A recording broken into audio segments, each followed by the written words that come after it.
하나님의 말씀을 보겠습니다. 신약 성경입니다. 페이지로는 275페이지에 있습니다. 275페이지 고린도 전서 말씀입니다. 신약 성경 고린도 전서 10장입니다. 고린도전서 10장 12절에서 14절까지 기록된 하나님의 말씀을 보겠습니다. 12절부터 14절까지입니다. 같은 목소리로 읽으실 때 하나님의 음성을 듣는 복된 시간 되시기를 바랍니다. 읽겠습니다. 그런즉 선질로 생각하는 자는 넘어질까 조심하라. 사람이 감당할 시험 밖에는 너희가 당할 것이 없나니 오직 하나님은 미쁘사 너희가 감당하지 못할 시험 당함을 허락하지 아니하시고 시험 당할 즈음에 또한 피할 길을 내사 너희로 능히 감당하게 하시느니라. 그런즉 내 사랑하는 자들아 우상 숭배하는 일을 피하라. 아멘. 지난주에 이어 오늘 시험에 대해서 두 번째 말씀을 드리겠습니다. 지난주에 우리는 성도에게 오는 시험의 특징에 대해서 우리가 들었습니다. 먼저는 성도에게 오는 시험은 감당할 만한 시험이라는 것입니다. 이는 보편적인, 그러니까 누구나 흔히 겪는 시험이라는 의미입니다. 또한 성도가 당한 시험에는 반드시 피할 길도 함께 주어진다는 것입니다. 그러므로 시험이 올 때 성도된 자들은 왜 나에게만 이런 힘든 시험이 오는가라는 의기소침의 삶에서 벗어나야 합니다. 은혜의 소외의식에서 벗어나 담대하게 피할 길을 걸어가야 한다는 것입니다. 여기서 피할 길은 도망갈 길이 아니며 회피할 길이 아니라는 것입니다. 광야에서 여호수아와 갈렙이 걸어갔던 길이라는 것입니다.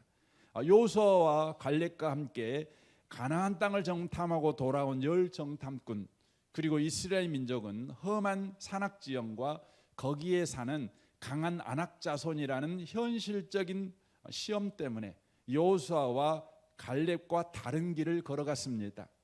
그들은 두려움에 빠졌습니다. 그들은 이런 현실을 허용하신 하나님을 원망했습니다. 그들은 가나안 땅에 들어가는 것을 강하게 거부하고 다시 애굽으로 돌아가자고 생떼를 썼습니다. 급기야는 모세를 죽여야 되겠다고 그렇게 난동을 부리기도 했습니다.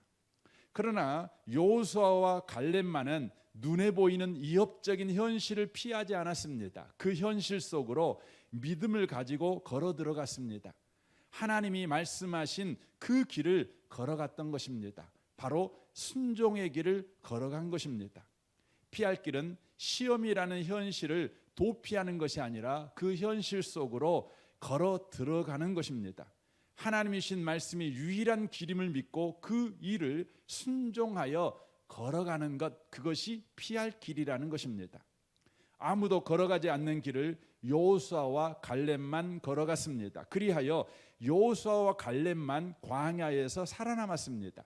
그리고 그 광야를 통과하여 가나안에 입성하게 된 것입니다. 그러나 나머지는 다 죽었습니다. 시험을 당할 때 우리는 이스라엘 백성과 같이 광야에서 죽으면 안 됩니다.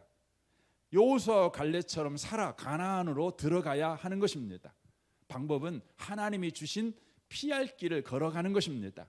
하나님의 말씀을 길로 삼아 믿음으로 걸어가는 것입니다. 순종으로 그 길을 걸어가는 것입니다. 예수님도 순종으로 그 길을 걸어갔습니다. 빌립보서 2장 5절입니다. 너희 안에 이 마음을 품으라. 곧 그리스도 예수의 마음이니 그는 근본 하나님의 본체시나 하나님과 동등됨을 취할 것으로 여기지 아니하시고 오히려 자기를 비워 종의 형체를 가지사 사람들과 같이 되었고 사람의 모양으로 나타나사 자기를 낮추시고 죽기까지 복종하셨으니 곧 십자가의 죽으심이라. 예수님은 순종함으로 십자가의 길을 걸어갔습니다. 그리하여 어떻게 되었습니까? 9절 이하를 보십시오. 이러므로 하나님이 그를 지극히 높여 모든 이름 위에 뛰어난 이름을 주사 하늘에 있는 자들과 땅에 있는 자들과 땅 아래에 있는 자들로 모든 무릎을 예수의 이름에 꿇게 하시고 모든 입으로 예수 그리스도를 주라 시인하여 하나님 아버지께 영광을 돌리게 하셨느니라 라고 말합니다. 예수님 자신이 영광을 얻었을 뿐만 아니라 하나님께 영광을 돌리는 삶을 살아가게 되었다라고 말씀하고 있습니다. 시험이 우리에게 올 때 피할 길, 곧 순종의 길을 걸어갈 때 우리 자신도 영광스러운 삶을 살아가게 될 뿐만 아니라 하나님께 영광 돌리는 삶을 살아가게 된다는 것을 성경이 말씀하고 있습니다. 그래서 요한복음 12장 27절에 이렇게 말합니다. 지금 내 마음이 괴로우니 무슨 말을 하리요? 아버지여 나를 구원하여 이때를 면하게 하여 주옵소서. 그러나 내가 이를 위하여 이때에 왔나이다. 예수님께서 지금 십자가를 앞두고 겟세마네 동산에서 기도하고 있는 내용을 요한복음에서는 이렇게 기록하고 있습니다. 마음이 너무 괴롭다는 것입니다. 그 시험을 피하고 싶다는 것입니다. 시험을 회피하고 싶다는 것입니다. 이것이 인간의 몸을 입고 이 땅에 오신 예수님의 마음이죠. 모든 인간은 그렇습니다. 저나 여러분도 시험은 회피하고 싶습니다. 도망가고 싶습니다. 하지만 예수님께서는 도망가고자 하는 자신의 마음을 죽이고 하나님의 뜻에 순종하게 됩니다.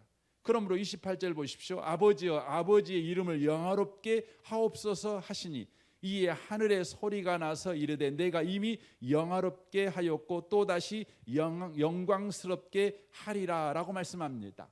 바로 예수님께서 십자가를 지는 순종의 길을 걸어가게 될 때 하나님께서 영광을 받으셨다 이렇게 응답하셨다는 것입니다.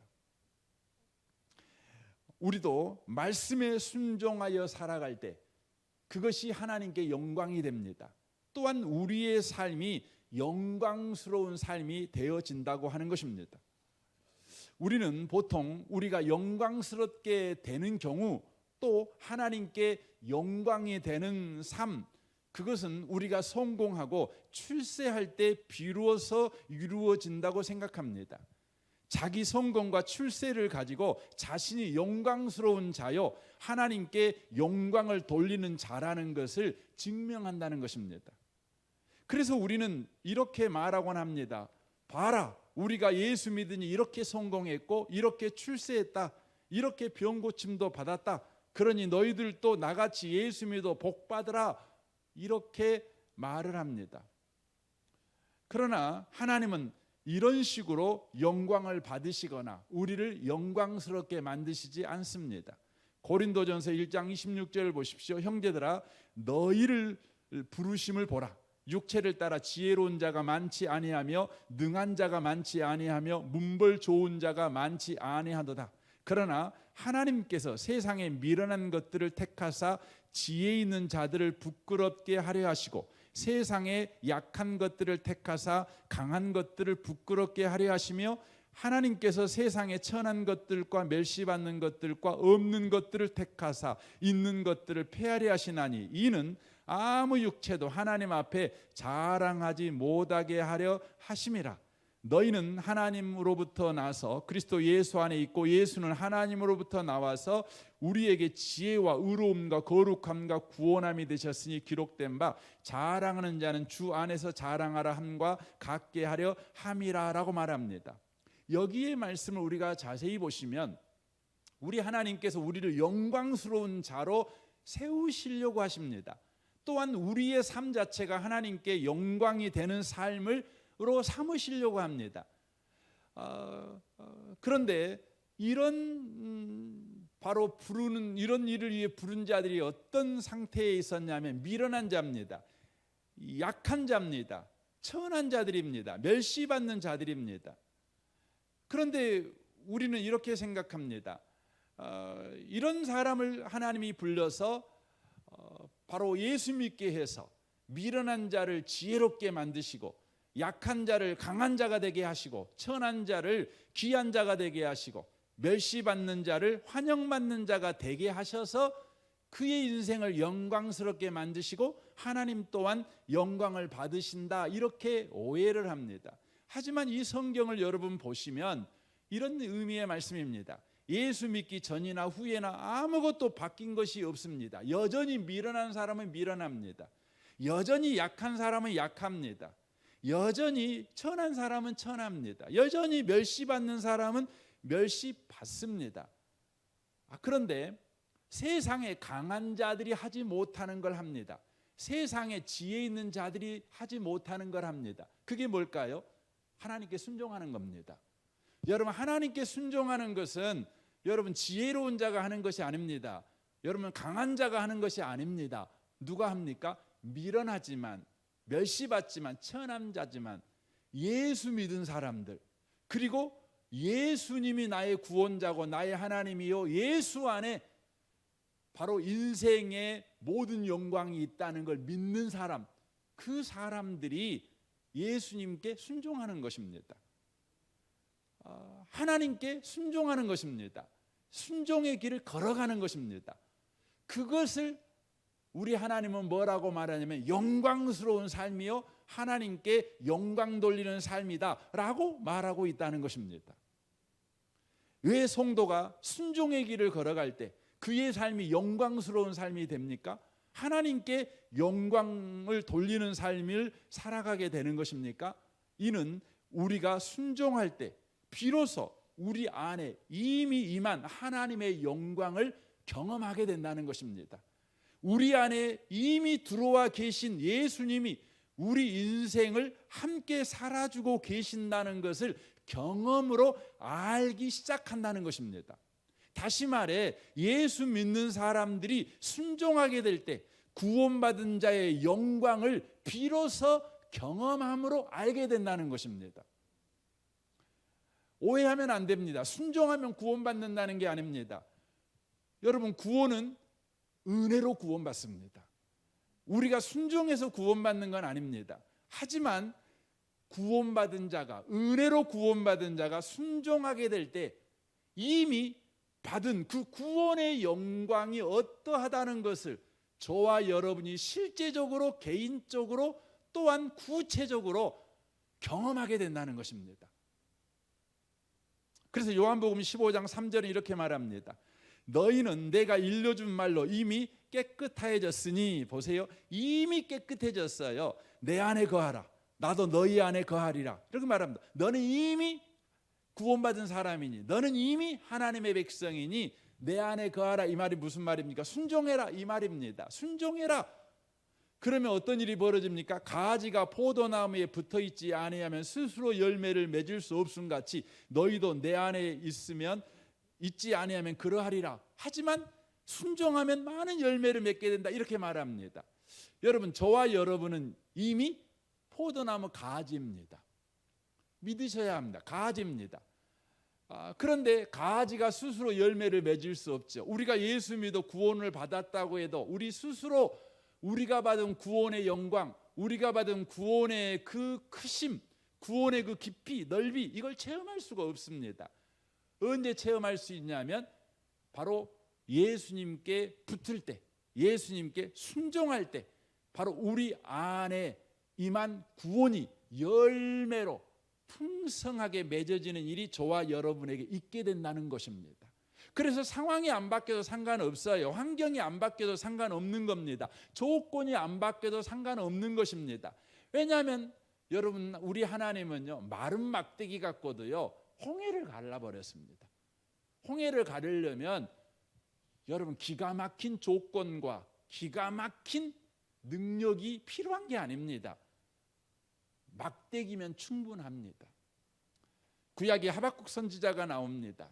하박국 선지자는 하나님이 계시는데 악이 득세하고 선인이 핍박받는 이 부조리한 현실을 이해할 수도 없고 용납할 수도 없었습니다. 그래서 원망과 불평이 가득했습니다. 이런 상황 가운데 있는 하박국에게 하나님이 찾아오셔서 의인은 믿음으로 사는 거야. 너 의인이잖아. 너 예수 믿잖아. 너 구원받은 사람이잖아. 구원받은 사람들은 이런 상황에서 원망하고 불평하는 것이 아니라 믿음으로 살아가는 거야. 바로 순종하며 살아가는 거야 라고 말씀합니다.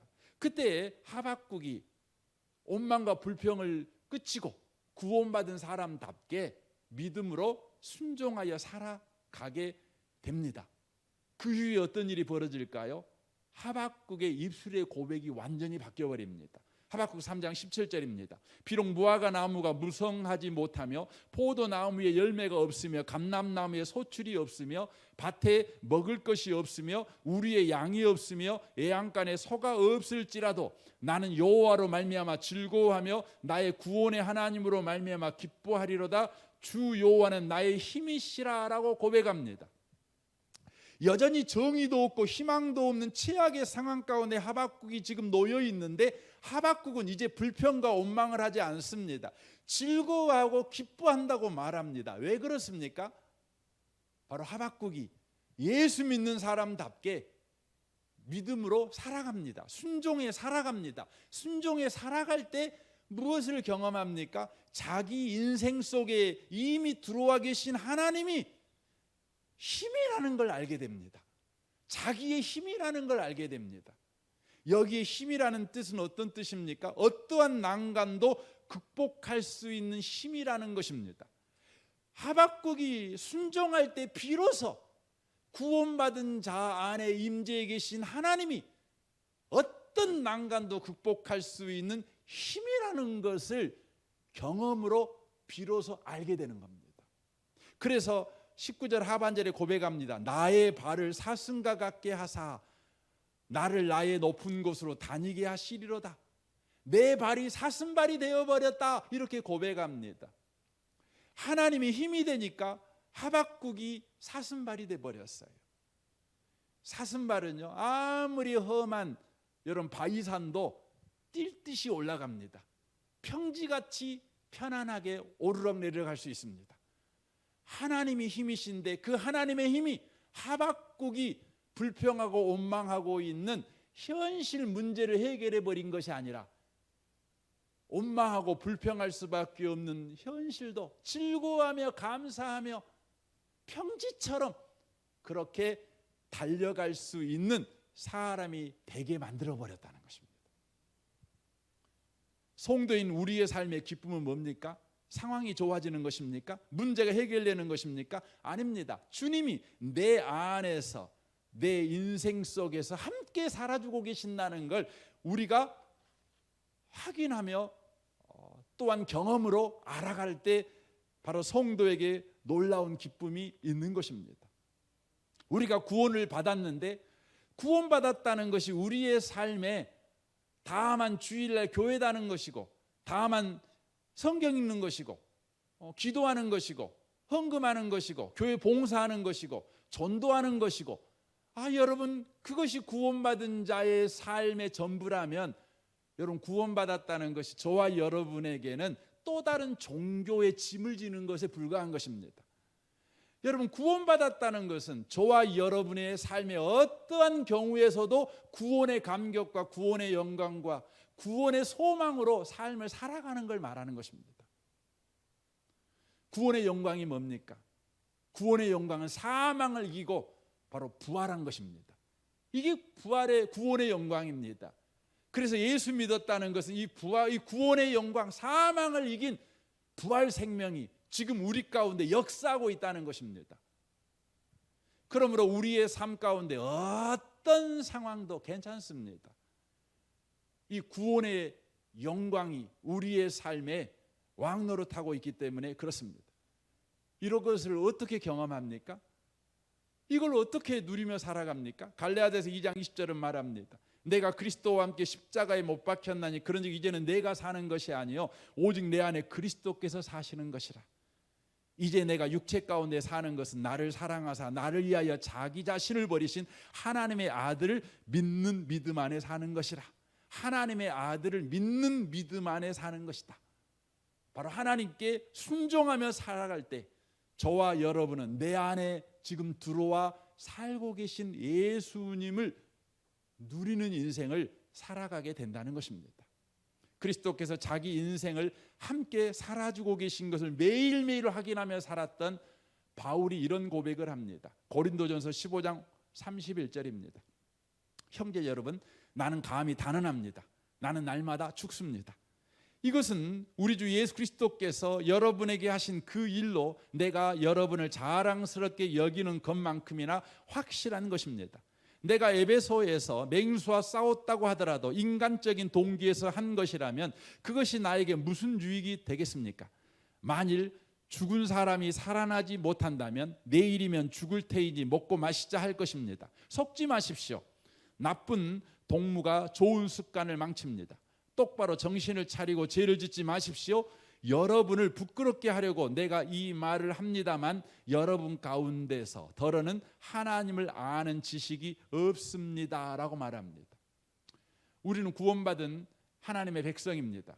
고린도 성도들도 구원받은 하나님의 백성 성도였습니다. 그런데 바울이 보기에 성도임에도 불구하고 그들은 부끄러운 인생을 살았습니다. 나쁜 습관을 가지고 살았고 죄 짓는 삶을 살았으며 안 믿는 자들과 같이 허리멍텅하게 인생을 그렇게 살았습니다. 그 이유를 바울 하더는 하나님을 아는 지식이 없기 때문이다라고 말을 했습니다. 많은 사람들이 나는 하나님을 알고 있어. 내가 교회 다닌 지 벌써 10년이 넘었는데 내가 성경을 1년에 1독은 나는 꼭 해. 자기들은 하나님을 잘 알고 있다고 말합니다. 그러나 그들이 알고 있는 하나님은 다만 종교 교리나 사상과 개념으로만 하나님을 알고 있을 뿐입니다. 하지만 바울은 달랐습니다. 바울은 하나님을 어떻게 알고 있었냐면 인격적인 친밀한 관계로 하나님을 알고 있었습니다. 매 순간순간마다 하나님이 자기 인생 속에 그 구원의 영광으로 함께하며 참여하고 있다는 것을 매일매일 바울은 경험했습니다. 여러분, 무엇이 이 차이를 가져온 것입니까? 바울의 고백입니다. 바울은 이렇게 고백합니다. 나는 날마다 죽습니다 라고 고백합니다. 나는 매일 죽는다는 이 말은 나의 고집과 주장과 생각이 죽고 하나님의 뜻과 말씀에 매일 순종한다라는 의미의 말이 되는 것입니다. 바울은 하나님께 순종했습니다. 그리하여 자기의 인생 속에 뛰어들어와 함께 살아주시는 그 구원의 영광으로 함께 살아주시는 그 영광스러우신 예수 그리스도를 매일매일 경험하게 된 것입니다. 그러므로 그 인생이 영광스럽게 살아갈 수 있게 된 것입니다. 우리는 예수 믿어 구원을 받았다지만 순종하지 않으면 그 구원의 영광스러운 인생을 살지 못하고 도리어 안타깝고 비참한 삶을 살아갈 뿐입니다. 여러분이 예수 믿어 구원을 받았다는 것으로 여러분 이 땅의 삶에 안심하지 마십시오. 분명합니다. 여러분이 죽은 이후에 천국 가는 것에 대해서는 안심하십시오. 하지만 현재 여러분의 삶에 순종이었다면 이 땅의 삶은 여러분 안심할 수가 없습니다. 비참합니다. 안타까운 인생을 살아갑니다. 그래서 이사야 선지자를 통해 주님께서는 소위 하나님의 백성이라는 이스라엘 백성을 향해 주님은 이런 이야기를 합니다. 이사야 5장 11절입니다. 아침에 일찍 일어나 독한 술을 찾는 사람과 늦은 밤이 늦도록 포도주에 얼이 빠져 있는 사람에게 재앙이 닥친다. 지금 이 사람들은 불신자를 말하는 것이 아닙니다. 믿는 사람임에도 이렇게 사는 것입니다. 세상에 푹 빠져서 살아가는 것입니다. 그들이 연회에는 수금과 검은고와 소구와 피리와 포도주를 갖추었어도 하나님께서 하시는 일에는 관심이 없고 주님께서 선수 이루시는 일도 거들떠 보지를 않는다. 세상에게만 관심이 있는 거예요. 하나님에 대해서는 관심이 없는 거예요. 하나님이 지금 내 인생 속에 들어와 무슨 일을 하시는지, 어떤 계획을 가지시고 그 계획을 이루시기 위해서 우리를 지금 어떤 목적으로 이끌고 가고 있는지, 우리의 삶에 일어나고 있는 모든 일을 가지고 합력하여 선을 어떻게 이루고 있는지에 대해서 전혀 관심도 없고 거들떠도 안 봅니다. 너무 바빠요, 바빠. 그때 주님이 말합니다. 그러므로 나의 백성은 지식이 없어서 포로가 될 것이요, 죄의 포로가 되고 돈의 포로가 되고 쾌락의 포로가 되고 미모의 포로가 되고 자기의 좋아하는 것의 포로가 되고 귀족은 굶주리고 평민은 갈증으로 목이 탈 것이다 라고 말씀합니다. 사랑하는 성도 여러분, 제발 하나님에게 관심을 가지시기 바랍니다. 하나님에게 순종하십시오. 순종에 관심을 가지십시오. 여러분이 구원받은 하나님의 백성이라면, 그리하여 여러분의 삶 속에 시험이 여러분에게 왔다면 피할 길을 걸어가는 분이 되시기 바랍니다. 순종의 길을 걸어가시는 분이 되시길 바랍니다. 교회를 통해 많은 코로나19 확진자가 나왔습니다. 정부는 집합 금지 행정명령이 내려졌습니다. 교회에서 더 이상 예배드리지 말아라, 대면 예배는 안 된다, 이렇게 말했습니다. 세상 사람들은 더욱 교회를 욕하고 있습니다. 비난하고 있습니다. 이제 예면하는 걸 넘어 혐오하는 지경이 되어버렸습니다. 교회 안에서도 코로나19로 인해 많은 사람들이 교회를 떠나가고 있습니다. 목사로서 자괴감이 듭니다. 그럼 다만 이것뿐이어야 되겠습니까? 코로나19가 믿는 저와 여러분에게 다만 이것뿐이어야 되겠습니까? 새로운 바람이 불어야 합니다. 적은 무리의 사람일지라도 우리가 힘써 하나님을 알자, 하나님께 돌아가자, 순종하자, 바로 이 운동이 일어나야 합니다. 코로나19는 키질 역할을 하고 있는 것입니다. 쭉쟁이는 다 날려보내고 알곡은 추수하고 있는 것입니다. 누가복음 12장 31절에 주께서 말씀합니다. 다만 너희는 그의 나라를 구하라. 그리하면 이런 것들을 너희에게 더하시리라. 적은 무리여 무서워 말라. 너희 아버지께서 그 나라를 너희에게 주시기를 기뻐하시느니라 라고 말씀합니다. 이틀 전에 동기에게 문자가 왔습니다. 이 답답한 현실 속에서 이제 우리는 어떻게 해야 하냐고 질문해 왔습니다. 저는 이렇게 대답했습니다. 목사님의 질문에 사람의 대답은 막막함입니다. 그래서 하나님의 대답을 붙잡습니다. 하나님의 대답은 이렇습니다. 디모데후서 4장 1절입니다. 하나님 앞과 살아있는 자와 죽은 자를 심판하실 그리스도 예수 앞에서 그가 나타나실 것과 그의 나라를 두고 엄히 명하노니 너는 말씀을 전파하라. 때를 얻든지 못 얻든지 항상 힘쓰라. 범사의 오래 참음과 가르침으로 경책하며 경계하며 권하라. 때가 이르리니 사람이 바른 교훈을 받지 아니하며 귀가 가리워서 자기의 사욕을 따를 스승을 많이 두고 또 그 길을 진리에서 돌이켜 허탄한 이야기를 따르리라. 그러나 너는 이 모든 일에 신중하여 고난을 받으며 전도자의 일을 하며 내 직무를 다하라. 구원받아 성도된 우리는 상황을 변화시키려고 애쓰지 않습니다. 다만 어떤 상황에서도 그리스도인답게 하나님이 우리에게 맡겨준 그 역할을 우리는 할 뿐입니다. 그런 역할을 이 시험을 통해 하지 못하고 살아온 것을 회개하고 돌이켜 그리스도인으로 다시 살아가는 것, 순종의 길을 걸어가는 것, 이것이 이 시대의 이 막막함에서 성도가 어떻게 살아가야 되는가에 대한 하나님의 대답인 것입니다. 그때 누가복음 15장에 이런 이야기를 우리 주님은 하십니다. 아버지는 탕자가 돌아오자 다시 자식으로 근사하게 살아갈 수 있도록 온갖 좋은 것을 다 주셨습니다. 아버지를 떠난 험한 세월을 경험한 그 후 아버지께 다시 돌아와 아버지의 풍성함을 경험한 그 아들은 이제 다시 자식답게 살 수 있게 되었습니다. 하나님 아버지는 그렇게 하실 것입니다. 코로나19가 언제 끝날는지 알 수 없습니다. 우리가 다시 모여 언제 예배하게 될 것인지 우리 잘 모르겠습니다. 하지만 분명한 것은 저와 여러분이 여전히 그리스도인으로 순종의 길을 걸어가는 것입니다. 우리 하나님은 저와 여러분을 영광스럽게 하실 것입니다. 그리스도인다운 그 명예와 품위를 회복시켜 줄 것입니다. 최근에 신문을 보니 세계 종교인에 대한 세상의 평가에 대한 조사였습니다. 거기에 보니 기독교인에 대한 생각이 어떤 생각이었냐면 41%가 가까이 하면 안 되는 사람들, 이기적인 사람들, 거짓말 치는 사람들, 이렇게 말을 했더라고요.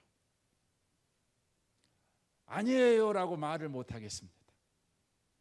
우리가 순종의 길을 걸어가기 전에는 우리는 구원받은 자의 그 영광스러운 삶을 우리는 회복시킬 수가 없습니다. 회복되지 않을 것입니다. 이제 우리는 영광스러운 삶으로 회복되어야 될 것입니다. 천국 가는 그날까지 마귀는 매일매일 우리를 찾아와서 유혹할 것입니다. 아버지의 집을 또 나가자 유혹할 것입니다. 시험할 것입니다. 그때 우리는 또 어떻게 해야 되는 것입니까? 마태복음 4장에 보면 사단은 예수님을 시험했습니다. 네가 하나님의 아들이거든 돌로 떡을 만들어서 하나님의 아들임을 증명해봐, 이렇게 시험했습니다. 네가 잘난 것을 증명함으로 하나님의 아들임을 증명해봐, 이런 요구이죠. 세상의 영웅호골들은 자신이 신이며 자신들이 신의 아들이라는 것을 증명하기 위해서 많은 전쟁을 일으켰습니다. 알렉산더도 자신이 제우스의 아들이라는 것을 증명하기 위해서 여러분 많은 땅을 정복했습니다. 힘을 가시했습니다. 그러나 예수님은 어떻게 하셨습니까? 그냥 십자가에서 죽으셨습니다. 십자가에 매달려 죽어갈 때도 사람들은 예수님에게 하나님의 아들임을 증명하라고 조롱했습니다. 마태복음 27장 39절입니다. 지나가는 자들은 자기 머리를 흔들며 예수를 모욕하여 이르되 성전을 헐고 사흘 만에 짓는 자여, 네가 만일 하나님의 아들이거든 자기를 구원하고 십자가에서 내려오라 하며 그와 같이 대제사장들도 서기관들과 장로들과 함께 희롱하여 이르되 그가 남은 구원하였을 때 자기는 구원할 수 없도다. 그가 이스라엘의 왕이로다. 지금 십자가에서 내려올지어다. 그리하면 우리가 믿겠노라. 그가 하나님을 신뢰하니 하나님이 원하시면 이제 그를 구원하실지라. 그의 말이 나는 하나님의 아들이라 하였도다 하며 함께 십자가에 못 박힌 강도들도 이와 같이 욕하더라.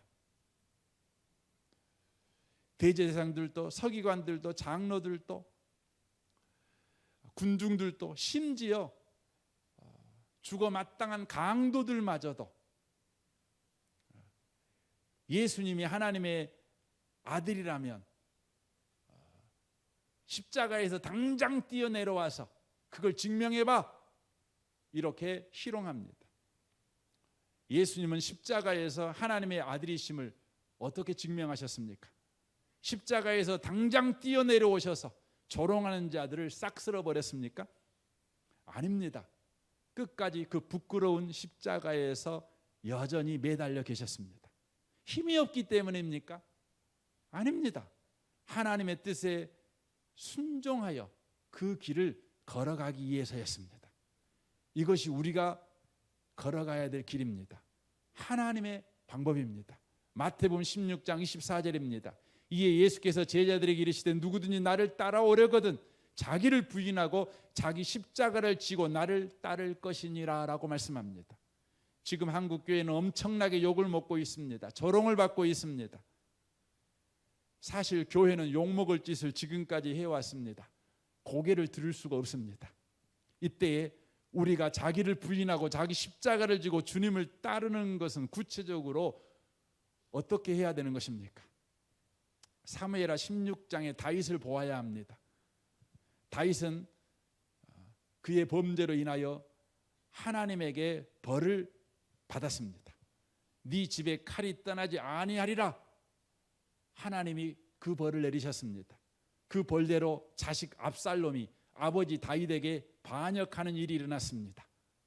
참담한 마음을 가지고 도망가는 다윗, 그 다윗의 상처난 그 상처에 소금을 뿌리는 이가 나타났습니다. 바로 시므이입니다.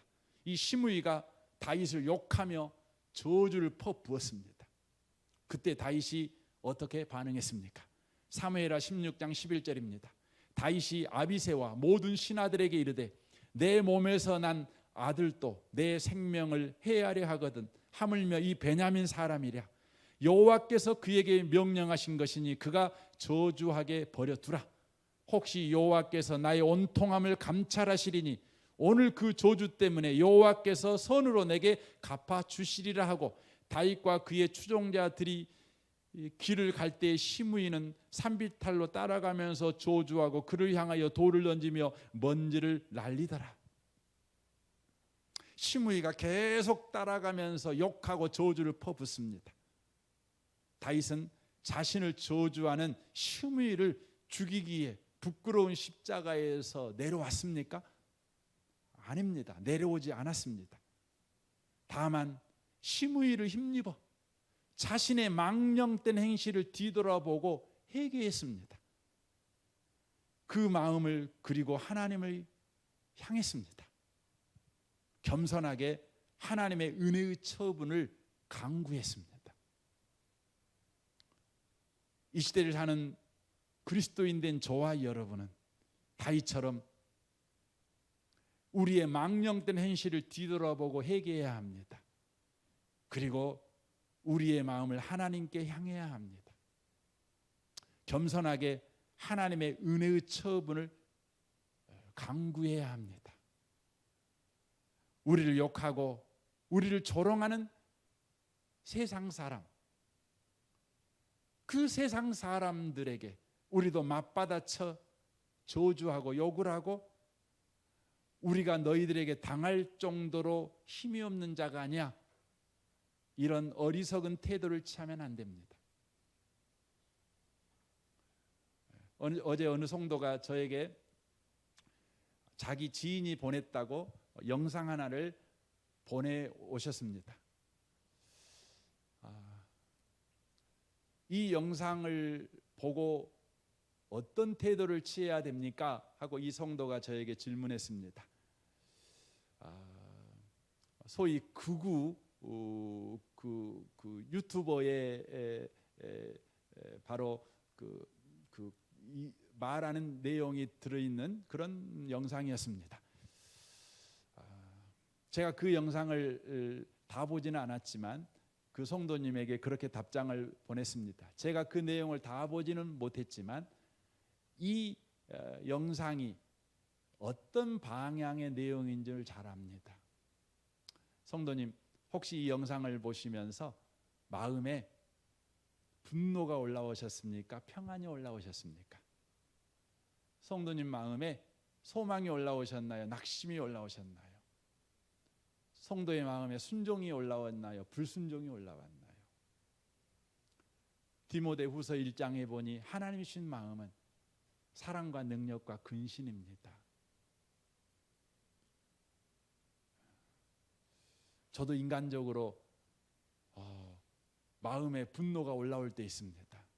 이것은 제 마음입니다. 하나님의 마음이 아닙니다. 성도된 저와 여러분은 내 마음에 순종하는 사람들이 아닙니다. 하나님의 마음에 순종하는 사람들입니다. 시험의 때에 순종의 길을 걸어가셔서 구원의 영광, 그 영광스러운 삶을 여전히 살아내며 하나님께 영광 돌리는 삶을 살아가시는 모든 성도 다 되시기를 주님의 이름으로 축원합니다. 아멘.